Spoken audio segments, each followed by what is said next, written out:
Namaskar and welcome to this exciting episode of Sattology, debunking mythology. Sattology means science of truth and study of truth.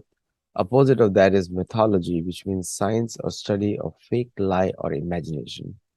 Sattology builds your identity, and mythology actually destroys your identity. So don't use the word mythology on the history of native cultures all over the world, including India. The word history of the word mythology goes back. It was designed for India, and the scriptures, Vedic scriptures, and the historicity of Ramayana and Mahabharata. And we all know that how the British constituted Archaeological Society of India, Survey of India, to actually collect facts, material facts, to discredit the historicity of the Indian civilization. And it was, and that is still continues. If you think that is ended, it's not ended yet.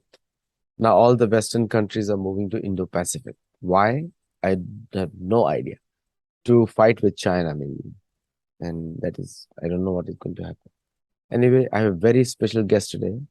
She has written a book on the first city of the world, the first established city of the world. It is still a living city, and it has its own district, it has its own local government, and is going to be very famous shortly for a grand temple, very big temple. I mean, I've seen the measurements of those, and the entire temple complex is huge. So without delay, let us welcome Shri Neena Rai. Namaste. Namaste. Welcome to the show. Thank you. Thank you for having me on the show. You're welcome, very welcome. So before we start off, very few people don't understand. See, most of the Western countries, they got their, I say, when the rest of the world was declining, or when the rest of the world were at the peak, at that time, the Western world, especially European nations, were beginning colonization. And they were very poor, and they were practicing witchcraft in 15th century. They were practicing all kinds of women don't have souls. That was a character in Europe. And they thought that they're going to civilize with that mindset to the rest of the world. But if you come to Native Americans, Native Americans were already had built lavish pyramids, and the Aztec civilization was at the peak. In fact, if you look at the Aztec civilization records, it's in my book Gold, Glory, and God. If people have read it, you all know that I've recorded individual instances of richness in Mexico. It was not called Mexico; it was some other name. Mexico is again a Spanish name given. Mayan. Uh, Mayan is No? Peru. Az Incan. That's Peru, Aztec, Mayan, Incan. yeah, They are the ones. Yeah. yeah. Mayan was little south, Aztec, and then Mayan was little south towards Belize in Colombia. All right. All right. Aztec is Tenochtitlan. Tenochtitlan, Moctezuma. Moctezuma is the king when it was recorded. So, and then further south, if you go, the entire half of the belt is Mayan, and then it is Incas, which is on the west coast. So this was the history. So, Neena ji, first of all, tell us how fascinating for you was to discover the dimensions of Ayodhya, and also to how fascinating it was to know that it was a well-planned city even at that time. Well, I had heard about this place and I had a glimpse of an idea. I didn't have the whole picture.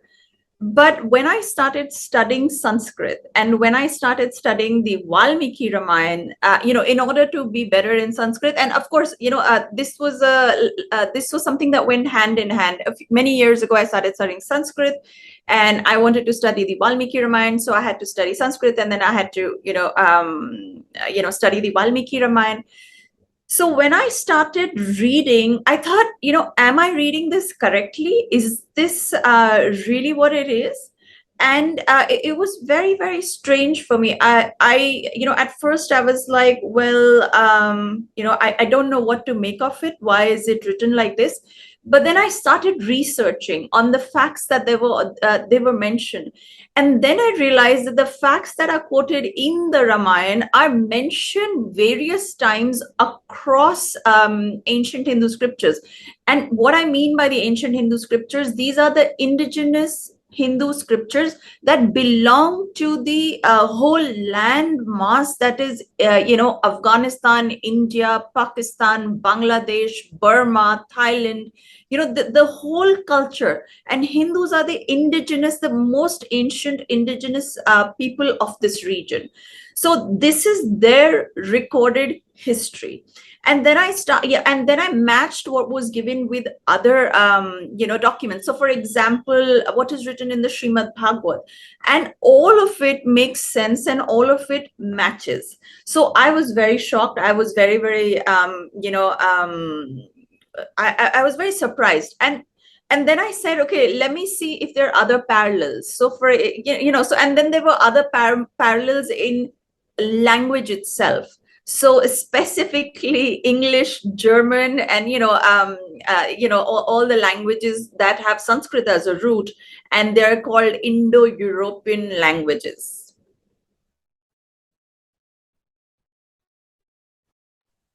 Generally the word Indo-European everywhere. I mean, they have to add European in the middle of that in everything. They have to add it. And they've come up with a new concept. It is called out of Europe concept. And I'm like, there's nothing called out of Europe concept. I read I follow a lot of people on YouTube and on this, and I keep reading this, and they're like, there's this new migration theory. It's called the out of Europe concept. I'm like, no. It's called out of India migration theory, because out of Africa is now being totally challenged. Even today, people go to Europe. Even people is in going to Europe concept is going on the rest of the world. People are crossing the boundaries and going there.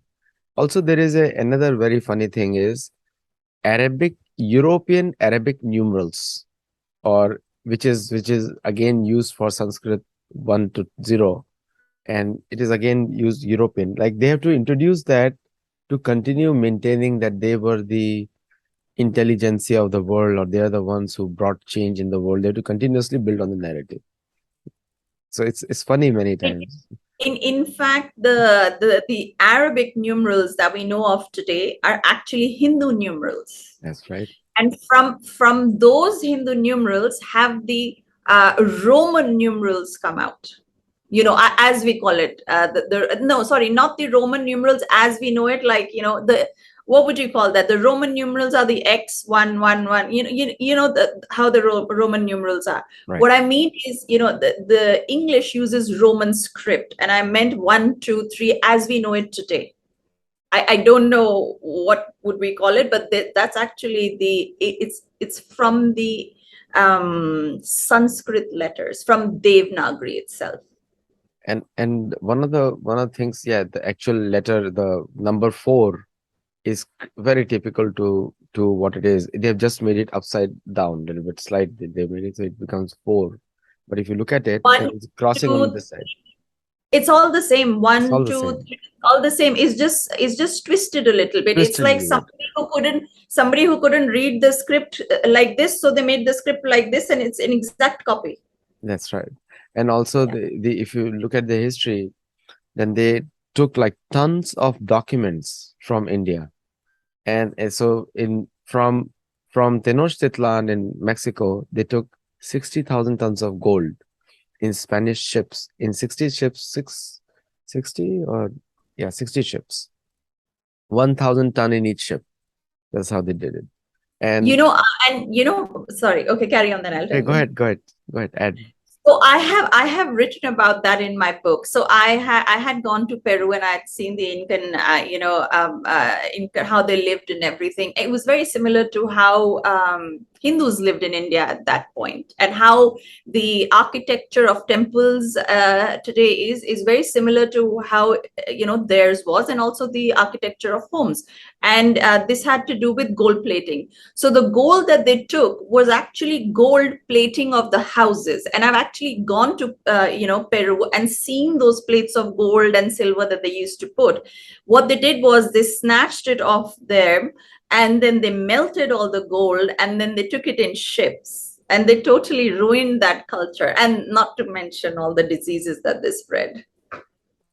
Yeah, I think the destruction of the world began in 1492, and he was searching for India. And so it is the duty of Indians to now challenge the narrative because we were being searched in any way. And so everyone was called an Indian, which was a pejorative word in UK because it was known as backward, uneducated, unsophisticated people, according to them. But the word India comes from Greek, which is a deformation of Hindu Mahasagar, but that's the history. So coming to your book, especially your book, so the word Ayodhya, we all know the meanings, and we have done many shows on this channel on Ayodhya. So people may be knowing, but from your perspective, what does the word Ayodhya mean?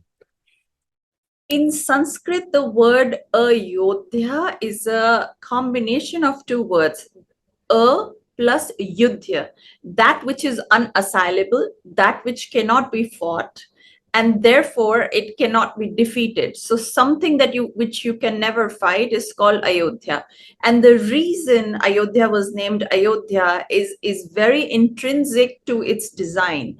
And it was designed, the whole district of Ayodhya was designed in such a manner that the defense mechanism was in the structure itself, and the kind of defense mechanism they gave in the structure is even copied across the world even today, and this is all mentioned in our ancient scriptures. And this is, so I hope everybody who's listening has an idea of now what Ayodhya is. Ayodhya. Yeah. So, so it's like a city which was designed where you cannot fight for it. It's You cannot fight the city because it had, at the time when it was developed, it was far more advanced than other city structures, defense mechanism, and things like that. And the reason once we will go into the conversation, or once if you will, read the book, you will understand very clearly why it was designed like this. So, for example, the ancient army. So, in ancient times, we had chariots, and then we had animals. So they used to have in the ancient armies of the past, whether you look, so there were infantry as in those who have only weapons in their hands, right, and they're on foot. And then you have cavalry, those who are on horses. Then you have the elephants, the ones mounted on elephants.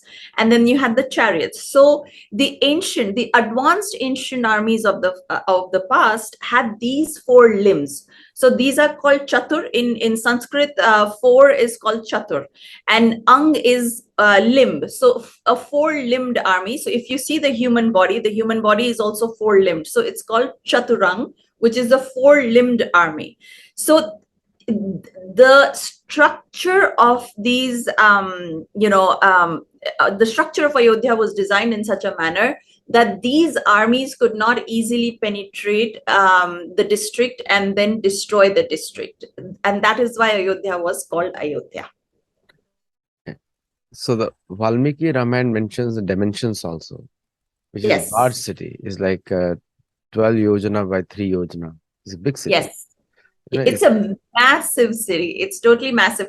I did some calculations on it, like how, and the calculations are written in my book.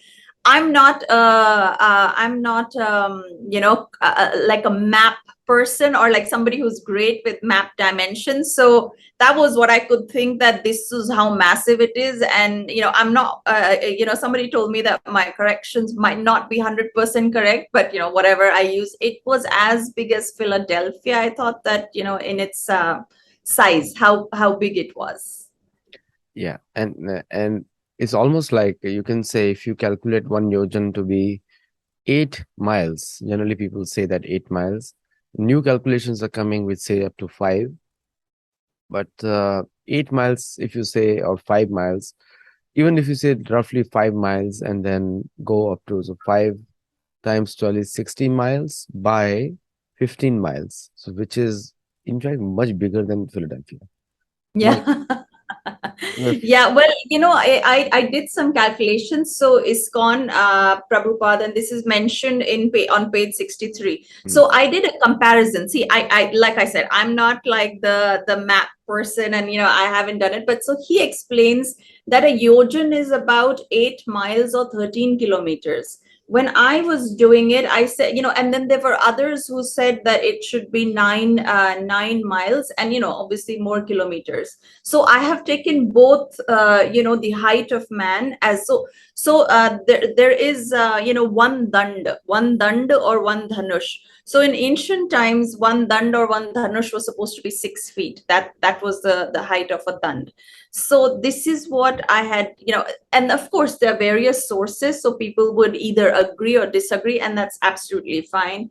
And so when I calculated with that, it kind of came around Philadelphia's, and those calculations are already mentioned. So for anybody who wants to, know how calculations work, so please take a look at it and also give me your thoughts. and anyone who is with a calculator, you can, some of you are joined from Philadelphia, so do search and let me know, and I'll read it out here once you do that. So coming to this Ayodhya, the city, you know, the city was well guarded. There were a lot of warriors from all parts of the world, and there were many gates within the city. And city was situated on the banks of Saryu River, and on a particular direction. If you look at from the Vastu point of view, it was a perfect city made for protection, increase of trade, and happiness. And this, so many warriors used to come to that city, along with them traders. And so if you go back a little bit more on the history of Ayodhya, it is said that the father of mankind, son of Brahma, Manu, is the first one who established the city.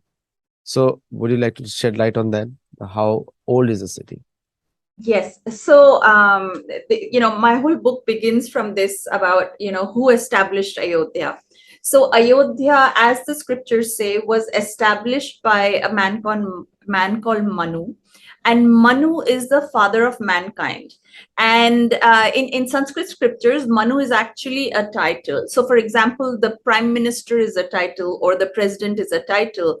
And the person who is voted to that position is the person who's best suited for the job. So the progenitor of the human species, and by human species, I mean specifically the Homo sapiens, not a Neanderthalis, not Erectus, but specifically Homo sapiens, the species that we are today.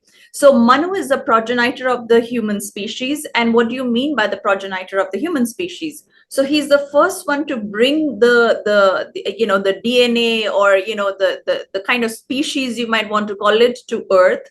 And then after every destruction, pralay, or in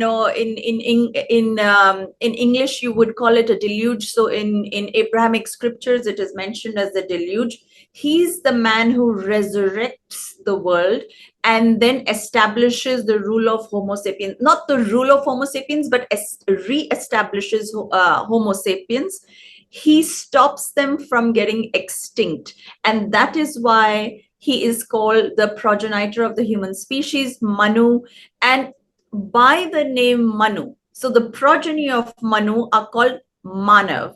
And from this word Manav is the English word, the English derivative man. And this is written in etymology. And this is also given in my book. This is also, if anybody knows etymology or has studied etymology, would know, or if you can just go to the dictionaries and look at the etymology of man, and it says it's from Germanic and Old English, and that's the word it comes from, Manu. So any Sanskrit word that ends with a U, its progeny have the word av at the end of it. So progeny of Manu are Manav, the progeny of Danu are Danav. And so if you just so and in etymology, or in how language transfers, the av is deleted at the end and it's just man. So from there it becomes man, and that's the sort of etymology of Manu, and then we know how ancient this place is. And Manu, just to let you know, is supposed to be the son of the sun god. And he is the great grandson of the creator, or Brahma. So Brahma's son was Kashyap. Kashyap's son was our sun, who, the sun that we see in the sky, the king who represents that.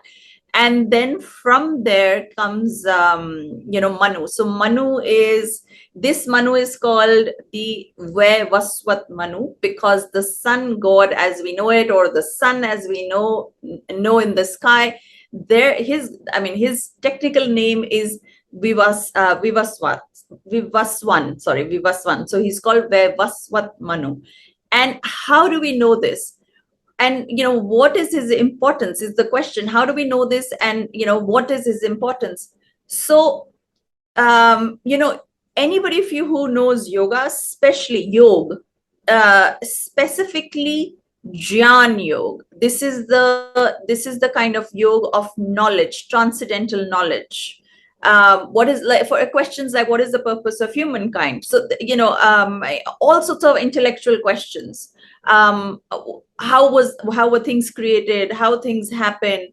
And so the person who started this intellectual yoga, and the person who started it or brought it down to earth is actually Manu himself, the progenitor of the human species. And it is surprising that the whole world swears by yoga. Anybody who's actually done yoga, I do yoga myself, and I tell you, it is one of I speak to all yoga practitioners and they're like, oh my God, it is so nice, so relaxing, and it has such benefits.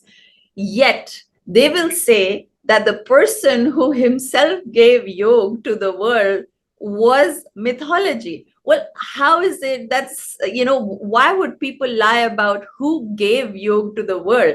So in this, I'm going to, tell you a shlok. Now, this shlok is also mentioned on page 14 of my book. And this is also written in the Gita. So where am I getting this information? This information is from the Bhagavad Gita itself. It says that, in Sanskrit, it says, Shri Bhagwan Uvacha Imam Vivasvate Yogam Proktavan Aham Avyayam Vivaswan Manve Praha Manur Ikshvakave Bravit. So what this means is, in this, he says, Vivaswan Manu, sorry, I'm just going to say it again. This is the first shlok. This is the first shlok of the 4th chapter, wherein Sri Krishna clearly mentions that he taught the eternal science of yoga to the sun god Vivaswan. Vivaswan passed it to his son Manu, who in turn did the same to Ikshvaku. Now, who's Ikshvaku? Ikshvaku is the first son of Manu, the progenitor of the human species. And thereafter, Ikshvaku taught it to other people. And this is where Ayodhya comes into importance, because this whole series of knowledge is occurring in a district called Ayodhya, because Ayodhya is the first district established by Manu in the world. He establishes it as his capital. And I hope by this you have understood both the importance of Manu and Ayodhya. So Ayodhya, Manu, Yoga, knowledge, all of them go hand in hand. And Gyan Yoga is one of the ways to attain God, and it's clearly mentioned in the Bhagavad Gita by Sri Krishna. So most of the students are taught European version of history in USA. Most of the people are taught that. American academic system is built on Europeanism, and still is justifying that how Europe colonized America for the benefit of Native Americans. By the way, there were almost 120 Native Americans there. Now only 7 million left. And in 1924, American Constitution gave them citizenship of USA. So that is a history. So 1924. The women did not get rights to vote till when, 1972 was it? How late was that? 61. 61. 1960. Okay, imagine. Imagine. Even That's ridiculous. before USA, Indian women had the right to vote. And also the British were surprised that a woman was fighting them in Gwalior. Rani Lakshmibai was fighting them. So Indian women were the queens even then at that time. So there is a, now somebody has brought the calculation now. So if we consider 1 mile to be 8 miles to be yojan, it comes out to be roughly 23,000 square miles, 2,300 square miles, sorry, 2,300 square miles to 2,400 square miles. But if you calculate more, or if you calculate by 5, comes out to be around 190 square miles, which is still bigger than Philadelphia. And so people get confused between Kosal and Ayodhya. So in Ramayana, it is mentioned that Ayodhya was a city inside Koshal Janpad. And that was called Yes. Kaushalya. Right? Yeah, go ahead. So, there was Uttari Kosal, according to the local stories or the Puranic story. There was Kosal, which was Koshal, which was Ayodhya, with Ayodhya at its capital, it was the oldest. And then apparently Kaushalya came from the one below. It was called it was another place called Koshal.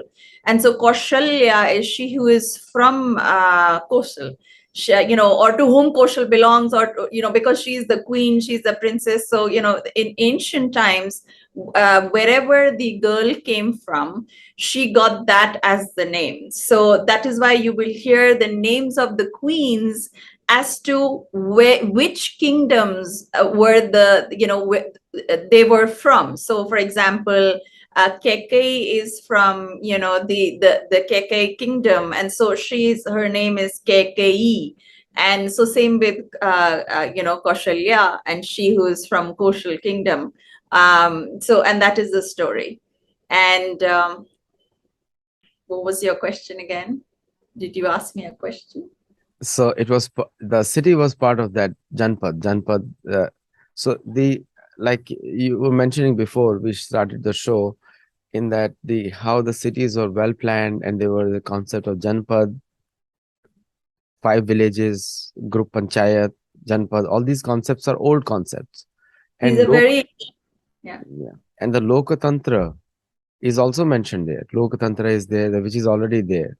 So even in Valmiki Ramayana, there is Lokatantra, very different than democracy. Democracy, if you look at 1908, in 1908, the first time the Pope announced that the conquest of America is over. That means the Christianization is over. And then the European settlers are more in numbers than Native Americans.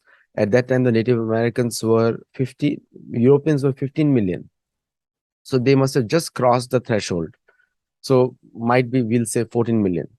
So, and that too, when an immigrant comes in from outside to make it 15 million, and I'm talking about the northeastern states only.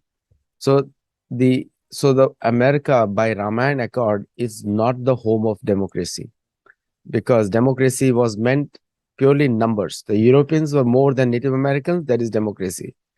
And the Lokatantra mentioned in Ramayana is completely different.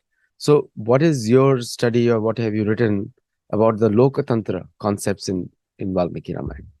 So the word Janpad itself means footsteps, Janpad, where people come. And there is this very interesting line that struck me in the Ramayana, wherein Bhagwan Ram is not is sent to is banished to the forest, and Bharat is going to be the king.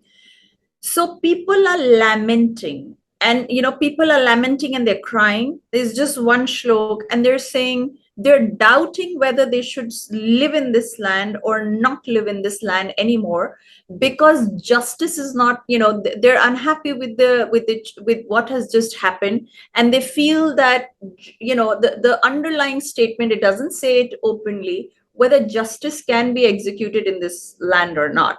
So there is this questioning whether they should stay or they should move. What that tells us, I mean, forget, why they want to, do what they want to do, but they want to move out of Ayodhya. There is this little line, they're crying, they're doubting whether they should live in Ayodhya. What that means is that in ancient times, people were able to freely move, and that people would move from a place to place. And the loss of people meant that your city or a town or, a district. So Ayodhya used to be a district, and I've given why it was supposed to be a district in my book. And at the capital of Ayodhya was the city, and a district has both city and fields in it, fields or kshetra or khet, or where you grow food, and also of course villages and stuff. And so they doubt that, and it says that they're thinking they're going to move somewhere else, and that shows how people were then migrating from one part of the world to another because of these issues. And then later the same kind of things are also mentioned in other cultures. So for example, there's a research that I did, the solar eclipse that changed the fate of Ayodhya. So in ancient times, there was this concept, and it's mentioned in the Valmiki Ramayana, and it's also documented across many cultures.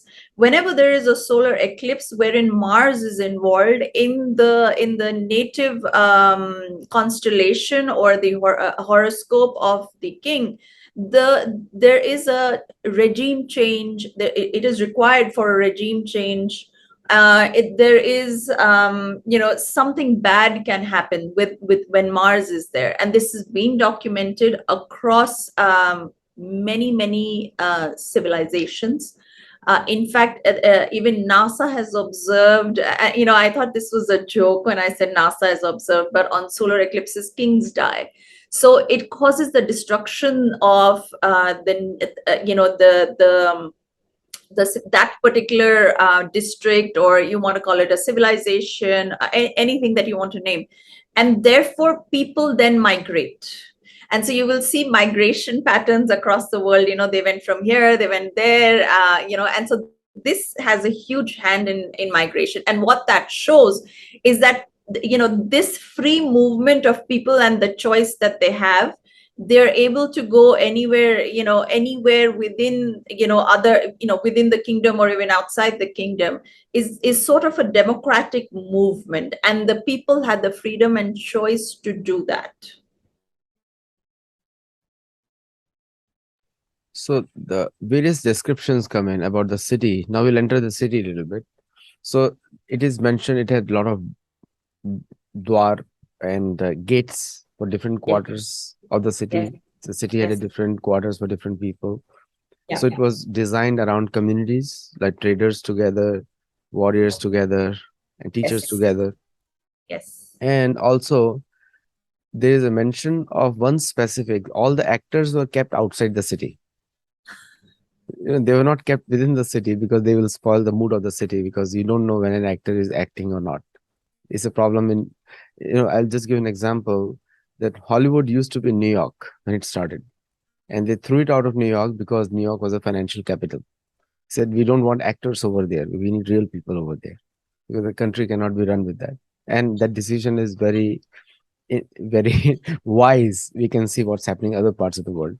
So the city was designed with quarters, and different quarters for different people, and also well defended. There's Shatagni word mentioned there.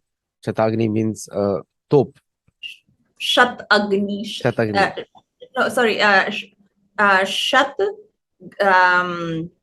Shatagni means, I've given the whole description in the book. So this is actually part 5 of my book, Weapons and the Mysterious Shatagni. So Shatagni is a sandhi between its Shat and Dhan Dhatu, Han Dhatu, which is Han to Dhatu, and which is when you do a sandhi, it's pronounced as Dhan. So for example, Shatrugna, Shatru Ugna, or Shatru Hanta. So whenever, so for whom all the Shatru or the enemies are already dead, or they die when he, or he causes the death of enemies, right? And this is the name of the youngest brother of Sri Ramji, Shatrugna. And Shatagni, Shat means 100. So this is a missile. Obviously it has to be a missile, or and it's, it has to be launched in sort of a rocket, or I've given all the maps and everything. And why I'm saying that is because it is kept on the ramparts of the fort, and beyond the fort there is another fortification of Ayodhya, which includes the moat of Ayodhya. So if something is at the at the boundary of the fort, it has to go far, far, far, far beyond the moat to destroy. Because if you're going to put something in the moat, blow up your own moat, you're going to blow up you're going to make holes in your own system. And so this is very clearly mentioned, and it mentioned hundreds and hundreds and hundreds of such weaponry is kept on the walls. And so it's called a 100 killer. So one of these kills 100. So one missile kills 100.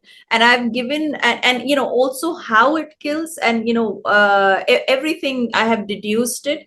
So the kind of things that you would require for something to kill like that is something like a grenade from a rocket launcher. So I've given a lot of description. I come from a military background, by the way. So my father, my uncles, my grandfather, they're all military men, and so I would discuss with them about all of this.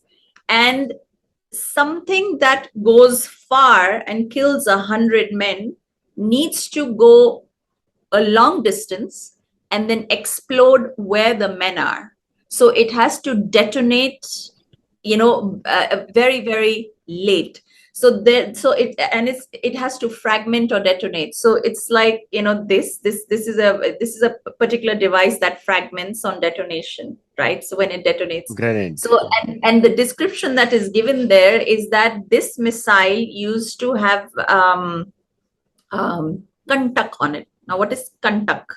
So the kantak is like, on trees, and it's given, I have given the picture of a tree on which, this is actually, can you see kantak? This is called kantak. See the tree, how big this thing is. So it used to be made like this. It used to detonate, and it used to fragment upon detonation. Now, something like this, when it fragments upon detonation, these pieces go and embed themselves in the bodies of soldiers, and that causes death of soldiers, death, and maiming, and other things. So this is how advanced they were. So earlier I said there were 4 types of armies in the past, or I'm talking of organized armies. I'm not talking of barbarians. I'm talking of organized armies.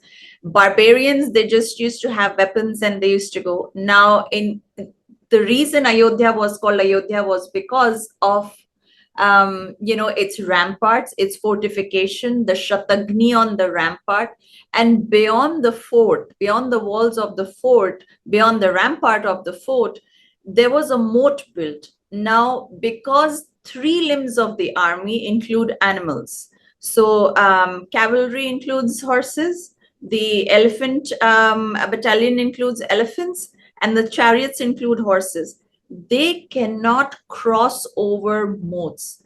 Therefore, moats were built to stop the army from coming in and attacking the walls of the rampart. That only left the infantry if they could swim across the moats. Because in earlier times, from the moat used to have these drawbridges, and they were, and it's all mentioned here that all the people who created these, all the engineers also lived in Ayodhya, by the way, those who created all of this. So if you pull up the drawbridge, all you have is a big river, and so the animals cannot cross it, and only the infantry can come. And this is even a modern day tactic used by numerous countries. The idea is to separate the infantry from the rest of the army. Whenever there is an invading army, you have to separate them. And therefore, many such practices are even today employed by the Indian army, or for that matter, any army of the world. And in today's parlance, if anybody in India is listening, in today's parlance, the moat has, is called the ditch cum bandh in the Indian army. And they still work on this principle, by the way. And for those of you who don't know, the word chess comes from the word shatranj, which is actually a vikrit form, a vikrit, or like a mispronounced form of chaturang. Now, chaturang is the four-limbed formation of a sophisticated army. Even today, armies are pretty much similar. There's not been much of a change. And so when you see a chessboard, so you will see the king and queen, you'll see the elephant, you'll see the horse, and there's one that's called the mantri, or which is called the, we call it the mantri, but that's actually a minister. And he is the one who's on a chariot. So you see his movement is straight. So chariots tend to, so everybody's movement is defined. An elephant goes absolutely straight. A horse can jump. So these are actually taken from ancient Hindu warfare. So in ancient times, and the whole concept of chess was designed by some really smart pandit who wanted the kings and the princes and to learn about tactics, war tactics. These were war games taught on board. So therefore, the concept of chaturang came in India, and that's why you have chess. And that's chess is derived from this game, and it was taught to all the kings in ancient times, kings and princesses, royal families. It's very funny that the first established city of the world had so much security arrangements to make it secure. And it is mentioned that because all the kings who were defeated by Ayodhya, their warriors were also living in the city. It is mentioned in Valmiki Ramayana. And also, there are beautiful versions of gardens. Yes. All over the city, the gardens, the flowers, and the women were moving freely, not like Europe in 16th century, 17th century, or even today. So, but they were moving freely all over the place. There was security for traders. There were a lot of traders from all over the world were living in the city. Now, we are talking about the capital. We just said that the city was part of a Janpad or Koshal, but it was in the capital. So defense was put the number one priority by Dashrath, and because of which safety it offered to everyone. Even today, people love to go to Mumbai, which is safe for women, or New York, which is currently not so safe right now, but it is considered still safe. People can go outside in the middle of the night. The artisans, the artists, the singers, a lot of mention about singers at different parts of the city. So can you please throw light on that, on all those areas? Yes. So you're very right. In fact, there is a very ancient Sanskrit saying that you should never. It gives a lot of detail about where you should live. So it says there are around 5 things. It says that you should not live where you don't find these things, where you don't find water, where you don't find a good doctor, and when there is no rule of law. So when there is the justice system is corrupt. Safety comes from two things. One is the safety of people when they live. So for example, outside the boundary of my home, there is a city, and the city is in, let's say I live in India. So India is a safe country. If it is being attacked, that means I cannot do business. I cannot sleep properly. There is a lot of sickness. Children will be born sick because of the stress that the mothers undergo through. So this safety, and the other kind of safety, or the justice system as they call it, is legal justice system. So it says one should not live in a country which doesn't give you safety. So Ayodhya gave both to its citizens. And the Kshatriya, the concept of Kshatriya, includes police officers, include army officers, navy, army, whatever, anybody who is in the safeguarding business. and the other is the people who give justice, so the judges, to be very honest, the lawyers and the judges. Ayodhya also talks about that of women entrepreneurs. Now, women entrepreneurs by themselves, and they're not technically women entrepreneurs, there are groups of women who are nutties, nutty jise kehte hain. Now, nutty doesn't mean crazy. Nutty in Sanskrit means a dancer, and she who dances. So in ancient times, as we all know, there was no television. So how would you entertain? And if anybody has any idea of entertainment in India, the entertainment industry is the oldest in India, specifically when it comes to dance, drama, and and dance drama on, like, like theater. What we know, theater, dance, drama, it is the oldest in India. It precedes the Chinese dance drama theater by more than 800 years. And we are, one of the most ancient ones. In the Ramayana itself, it talks of this safety, and it says that there are groups of women alone, who do this. That means that women by themselves were free to practice and be entrepreneurial. Now, this is entrepreneurship as we call it today. So today, if I have a drama company or a production company, I am the manager, and it is totally run by women. It is, again, a part of entrepreneurship.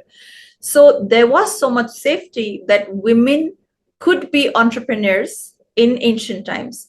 Also, there is this mention of Keikei, who in the Valmiki Ramayana, who kind of mocks the mother of Bhagwan Ram, saying, what is she celebrating? She doesn't have any money. So here is the concept. Why is a woman comparing how much wealth another, why is a queen comparing the wealth of another queen? That means that the women were earning their own money as well. So they got the purse, the purse for the work that they did as queens. And queens have a lot of responsibility, by the way. Princesses, queens, they have a lot of responsibility. So they got the purse, the money from the purse. They got money from their own kingdoms, their brothers, their fathers. They got money from their sons as well. And then they were free to own their own land. So in ancient times, if you read ancient Hindu scriptures, there is a proper division of land and assets. And anyways, in ancient times, even today for that matter, the first vow of marriage for Hindus is dhan and dhanya. So the person who's responsible for wealth, dhan, which is wealth, cash, money, currency, and dhanya, which is grains. And both of these can be stored for a long period of time. Dhan and dhanya, it is the woman. So the person who kept wealth and who is the person who has all the wealth in the family is always a woman. And why I'm explaining so much in detail is that it shows the kind of freedom that was enjoyed by ancient Hindu women in the past, which surpasses anything that I notice the feminists trying to preach today. In fact, if I look at the Hindu vows of marriage, they seem more, technically in favor of women in this manner than in any other culture that I have seen.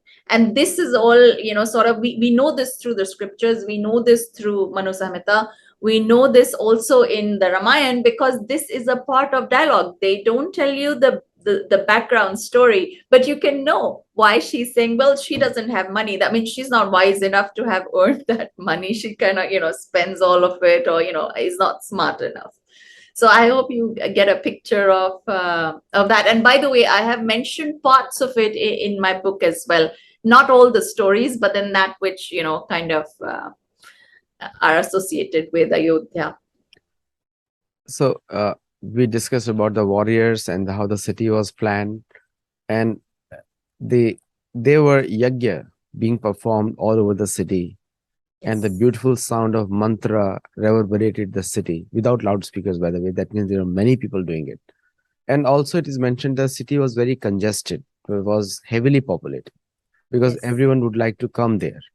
So there was a very specific entry and exit points and documents verification, all those things were being done. In addition to that, the palaces were situated in the middle of Ayodhya. All the Yes. important palaces, which were like in any city, like if you go to Washington, D.C., it's the same thing. You have to come to the city, in the central city to do that. So you are absolutely right, because this is how the most of the cities are constructed. All the Yes. important government institutions in the center, trade bodies a little bit away from the center, because politicians should naturally not interfere with the trade, and also free exchange of ideas and free exchange of business was being done. So can you shed some light on that from your book? So everything that you've said, I've actually mentioned in the book already. And one of the things that I want to take your attention to is even in India today, or for that matter, in any other major well-planned city, you will notice, especially if it is the capital. So the residence of the prime minister or president is sort of in the center of the city, and all the important people live around him. So whether they are the diplomats, even diplomats have to live around him. So the diplomats live around him, the important ministers live around him, the generals live around him, the heads of police live around him. And the question you may ask is, why do all these important people live around? Why is it that their house is around the house of the prime minister? Well, in earlier times, you did not have the telephone. Therefore, in terms of crisis, and also on a daily level, the king went to the court and sat with his ministers. He interacted with the diplomats. He interacted with the police, the army. He took cognizance of everything that was going in the kingdom, and you could only do that when they're all sort of close to you. And in times of emergency, if there's an emergency, a king can get all the important men quickly at a very short notice in his palace, or he can also go to the residences of these people. And this was the idea behind keeping them together. In Delhi, in India today, we have a place called Chanakyapuri. In Chanakyapuri, you have all the important people, all the diplomats, and everybody living there. And then after that, the city kind of spreads and it spreads and it spreads. So Delhi is also quite a big city. And this is generally the concept that has been prepared, or this is a very organized. This is actually the product of a very organized mind. Somewhere in history, we are taught that we lived in jungles. It is not true.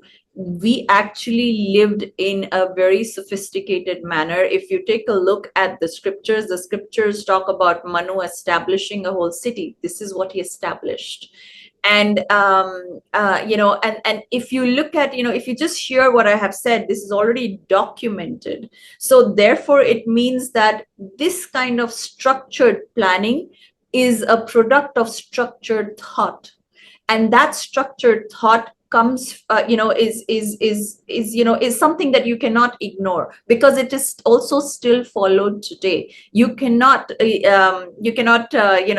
ignore these kind of facts. And so this was also the kind of organized arrangement that you found in Ayodhya, established by Manu, the progenitor of the human species. And generally, all the people, they agree the word man comes from Manu, and which is there. But the origin of woman, nobody knows. It's very funny. Woman, where does the woman come from? That's why I say when the Europe was in diapers, the rest of the world had advanced civilization, and they brought poverty everywhere with their Yes. colonization. Like South Yes. America, still date is very poor. The only thing, like there was a very famous quote by in South Africa. Desmond Tutu said earlier, they had the Bible, we had the land. Now we have the Bible, they have the land. Is in African countries, most African countries, lands are owned still by the large European conglomerates of ex-colonial powers. Next So question. on that, I want to just make a comment. I was watching this TV show, and in this TV show, like what Desmond Tutu said, what I find very surprising is that the African people, even though they know their history and what happened to them, the kind of colonization that happened to them, they are not able to get out of that colonization. One of the first way to colonize is to first colonize your mind. And that is to say that you are a lower entity because your God is a lower entity, or that you're the kind of, you're, first of all, they label you tribal. And then they'll say, you're not organized, you're like this, you're like this. And here it is, this is my superior book. This is, I'm superior, you have to convert through those means. And the Abrahamic superiority, the white man superiority, the white man himself is colonized because neither any of the Abrahamic religions are not European. They're Middle Eastern. They are from Jerusalem. So it is the people of Jerusalem, or in that the Middle Eastern area, who actually colonized. They had this whole concept of colonization of the world. So first the Europeans got colonized to Christianity, the others got colonized into Islam, and of course we have the Jews, whatever. And so what I find surprising is that the people who are colonized, especially the Africans, because their history is one of, sort of the most brutal. I mean, the ancient Hindu history of colonization is like, it's horrible if you read it. It's like beyond brutal. They still follow this. And I was watching a TV show wherein there were a bunch of African men, and they kept saying, my savior, Lord Jesus Christ, I want to, I want to be with a woman who loves the Lord. And it surprised me, because these are the people who came and took you away as slaves and everything, and yet you have not decolonized yourself. I find it a bit surprising. I feel that if as an indigenous person, you are not allowed to practice what your own religion is a bad word, so what you were practicing, and you have adopted the ways of the colonists themselves, you are still not free. You're not free in your thought, you're not free in your action, and you're not free to practice what you want to practice. And I noticed this even in the Indian subcontinent, and I noticed this especially in America. I spent a lot of time in America recently, and I was very surprised. And somewhere I feel a lot of sadness that they haven't freed themselves of this, and they in fact have become like the colonists themselves. Yes. And I mean, for that matter, even Europe has had been colonized by the Middle Eastern people. Jesus is not white. The white supremacists have made him with blue eyes and fair skin and blonde hair, but that is not true. He was dark-eyed, dark-haired, and probably even darker skin than me, and than what I have, or So many scholars are even questioning whether Jesus was a historical figure or not, and that is an Yes. active research in most of the American campuses now. So Yes. one of the last questions is one of the most important. Now, all this security, well-planned city, people living, and it is said that not a single person of Ayodhya was without an ornament, gold ornament, Yes. or a Yes. flower garland. So Yes. both were there, and also tilak. The men's foreheads were decorated with tilak. There is no mention of women covering their head anywhere. So women were free to move. Like I said, people, we need to train men to stop staring, and not the other way around. We have to just, that's a way. But in Ayodhya, we don't see that. That means people were highly civilized. There was complete Yes. security for women in terms of respect, and in terms of giving their due, what they're supposed to do. And Yes. so the next comes to Brahman, the teachers, sages, and other things, because now the city is secure from the point of view of women, children, well planned, financial stability. All those things are there. Excuse me. And So now it comes to the sages. So how was the city planned with the sages so that they can continue their tapasya and other things, which was an important part of the city? Well, technically, they all lived around there, and there are lovely mentions that the minute, in the Valmiki Ramayana, if Ram Bhagwan came across a very, a Brahmin or, a sage, they took her around, they perambulated around him. And this perambulation, by the way, perambulation of a holy figure, perambulation of God, perambulation of a Brahmin still continues to date today, and it is still continuing in India. So in India, if you see the idols, we perambulate the idols. So it's actually a old and an ancient concept to perambulate, and we kind of mimic the way of the world. A Brahmin is somebody who is a teacher. A teacher is somebody who gives you light, a light of information or light of knowledge. And why light? Because without light, there is darkness. So you're in darkness, right? You don't know what's going on. You can't see. The minute there is somebody with knowledge, so knowledge, that deep is like a lamp. The minute you could be in the darkest room ever, and all you need is a little lamp, and you can see the whole room. And so, for example, in space today, now I'm making this different analogy. All the Brahmins lived there in the city. They did all that, all the havan and everything that they did. They also had ashrams outside of Ayodhya where they were free to practice and research. So they were the best researchers, by the way. And if you see the way earth is in the universe, now universe is a dark space. It's darkness. And in this book I have also spoken about why the houses were in gold and what were they made after. You'll find that very, very interesting. And the universe is a very dark space. Space is very dark. Now, where we are in space, we get light from the sun, and all the earth and everybody, they roam around the sun. And therefore, anybody who gives us light, that's the way sort of we will respect. So what we are actually doing is mimicking the action of earth and other bodies, which by themselves do not have light, but go around the sun, which is the source of light, life, and knowledge. Do you understand the concept? This is the reason, this is the way you show respect. That is why you perambulate around the idols, and you perambulate. Bhagwan also perambulates around these people, around the Brahmins. Why? Because Brahmins are the ones who taught you. They're the people who give you knowledge. So and so they bring light to the darkness of your mind, and they're the keepers of knowledge.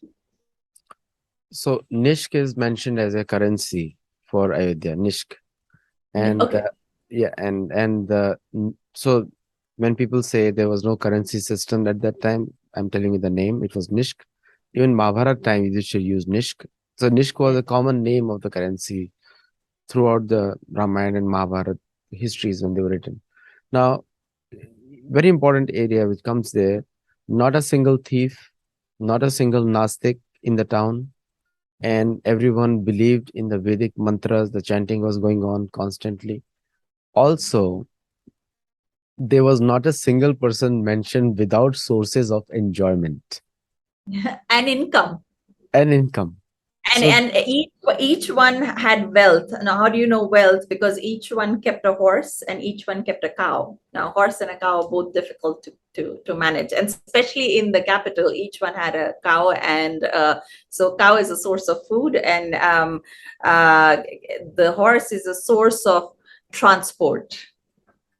and there were no fights between colonies like we said, discussed before, that the different quarters for different people. Everyone lived harmoniously and cooperated with each other. And there were no taxes. Now, US is suffering from high taxes nowadays, and Europe is already burdened by high taxes. Taxes were very manageable for everyone to in the city. So now the point is that before Ram Rajya begins, when Ram takes over, Dasharatha Maharaj had already created an ideal city. Yes. And Ramaraj is actually Dashrath Rajya. yeah, so the point is people, and Dashrath himself he knew who his son is because of Rishi Shringa. He knew who his son is, who all his four sons are. He knew that. So he loved Ram more than his own life, which is mentioned there. Now, the point is today, and I'm going to stop with this discussion, is that today people want Ram Rajya, but whatever we have discussed so far, how many things we will actually follow? So we all want Ram Rajya without Ram. Nobody So wants to be Ram. so it's a very it's a situation, and very clearly mentioned. Kausalya used to worship Narayan deity. What's her principal And deity? and Lakshmi. And Lakshmi. So Lakshmi She Narayan she's doing. Yeah, Mhm. Lakshmi Narayan, because they pray for Narayan to be born, right? Yes. Narayan is the sustainer. So that's a and before Ram Bhagwan is supposed to be crowned the crown prince, there's a whole line description where she's doing a havan. She's doing a havan to please Shri. Shri is the ancient, the tantric Lakshmi that she's praying to. And then it's further defined that she's praying to Rajya Lakshmi. So somebody has said she must be praying to Rajya Lakshmi. That definition has come later. But Shri is one of the Brahma Vidyas. Now, these are the Vidyas you pray to during Gupta Navratri. Now, you see how Tantra today has been given a bad name, especially in the US. It's the worst place. The minute you say Tantra is basically it's so badly done. It's like it's another name for, like, they have really ruined tantra in the US. Prostitution, all kinds of psycho kind of things, and tantra as of being evil. But if you see Brahma Vidya, Shri is a Brahma Vidya, so she's doing a havan to appease Shri, and that is Lakshmi, and one of the most ancient goddesses who has been there since the creation itself. This feminine energy has been there since creation itself. So that is also, she prays to Narayan and she prays to Lakshmi. Yeah. I mean, the problem is that even the Indians nowadays read the English translation of Ramayana, And which they're is the terrible. biggest problem, and also using the words like transcendental. And transcendental origin is going beyond the dental pain. That's transcendental. So there's no connection with. So the English word spirituality has no connection with adhyatma or yoga. Yoga is a more complete word in for spirituality. So there is no Yeah. connection there. Spirituality means if you believe in the Christian version of the spirit, that's the spirit. So like they believe that Christians have a different soul, Jews have a different soul, Muslims have a different soul, and Indians have this is the whole basis of racial theory. So they're justifying with DNA. So sometimes our own call it crazy normies, they they also say the DNA, everything from the DNA. I mean, I live in a town where we do the maximum DNA research happens in San Diego. Now, they say 99% of all species in the world have the common DNA. 99%. Amongst the human beings is 0.01% difference, which makes a person's skull different than the other skull. Chinese, like if you look just purely go by anthropology, then Chinese body structure is different, which we can perceive, we can see. Russians is slightly different, Indians slightly different, but the most balanced one is the Indian one. And nowadays they've started calling Indians as brown Caucasians now because they think our hair is as soft as the European hair. I Then know. I used to live abroad most of my life. The hairdresser I used to go to, she used to say, "Oh my God, your hair is European." I was like, "What does that even mean?" She's like, "Oh no, you have European hair." I said, "What is European hair?" Most of the people in my family have this hair. How is that European at all? I know exactly what you mean. and light eyes. I mean, if you look at the percentage of population, the light eyes is maximum in India, and in terms of percentage of population, and so it's like 1.4 billion people. Can you imagine that no one will have blue or light eyes? My grandmother had light eyes, blue eyes. So it's like, so there's they sometimes they say that you are not from India because your eyes are different. So it's the whole thing they built around, which is totally farcical. Now, that was a last question. Actually, we are over the time limit now. So the uh, coming to the Brahman and the sages, because the Brahmins is a negative picture is being promoted in the European And version of history it's done on purpose. on purpose. That and but Dashrath and the entire Ram's family, and they, with all the warriors they had, I mean, they had a larger population of warriors than Brahman.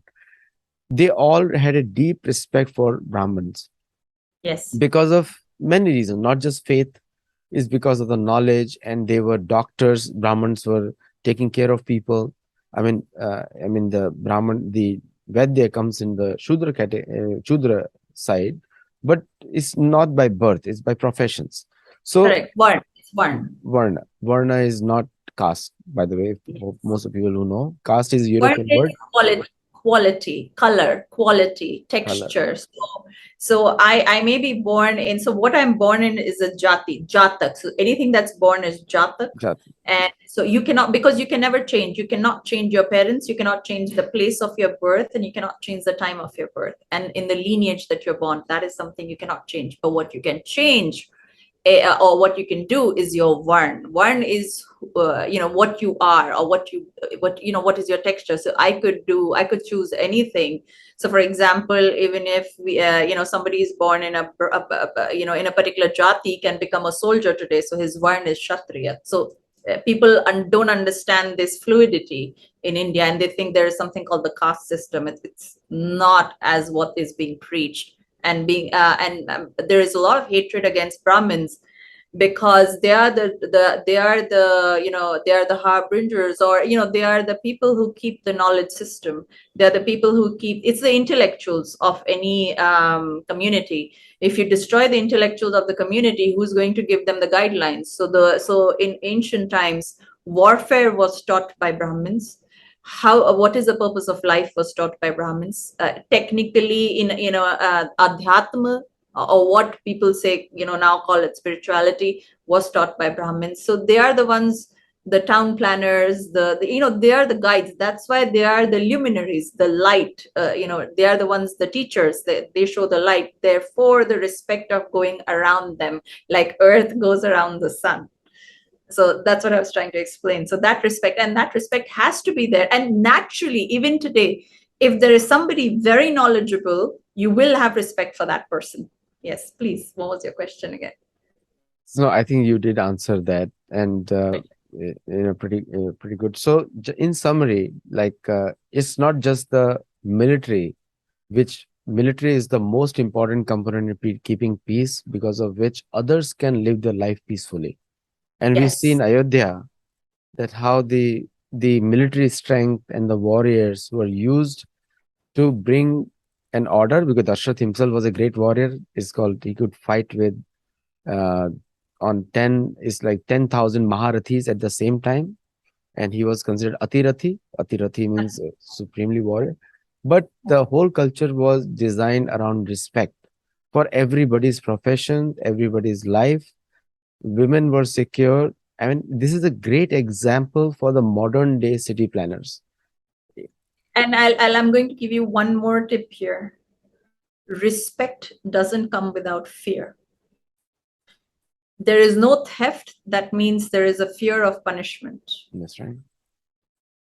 You have value system. Even let's say you don't, sometimes even the value system fails, you have to have that threat. If the justice, and see, these are towns built by Kshatriyas. This is town planning is done. These are colonies where Kshatriyas stay. And what is the meaning of Kshatriya? Kshatriya is the one that protects whom? It protects the people.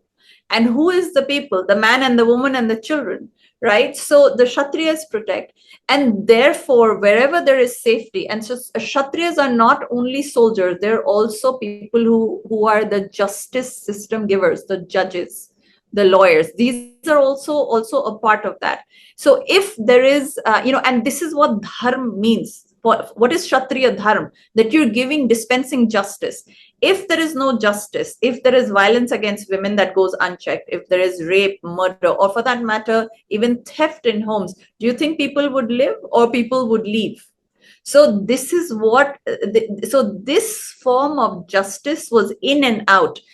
So when they speak about his prowess, they talk about his prowess in the field. But if you read the Ramayana, you will know what sort of ethical code of ethics that they followed. They were dharmic, they were honest, and they were justice givers. There are three traits of all the kings of the Ikshvaku, or all the sons of Manu till then, that they were following. And even Ram Bhagwan, apart from the fact that he was a very skilled archer, so Ram is a very skilled archer. There is a line in the, there is a whole description wherein he single-handedly kills 14,000 Rakshas in Janasthan, right? Now they say that his hands went so fast to take out, and he could use both his hands, and so he was so fast that you could not see his hands. What that means is, like, when the fan is going on high speed, you cannot see the individual wings of the fan, right? So this is how fast he was. So apart from the fact that they were trained in military, they had also a very strong system of justice. So for example, when he's sent for 14 years to the jungle, and when Maharaja Dashrath dies, and everybody comes to see him in jungle, he refuses to go back and accept the throne, because he says that if I do that, then the promise of my father is nullified. He will be a liar. Why does he go to the jungle in the first place? He says, because it is the word of my father, and I cannot make him a liar.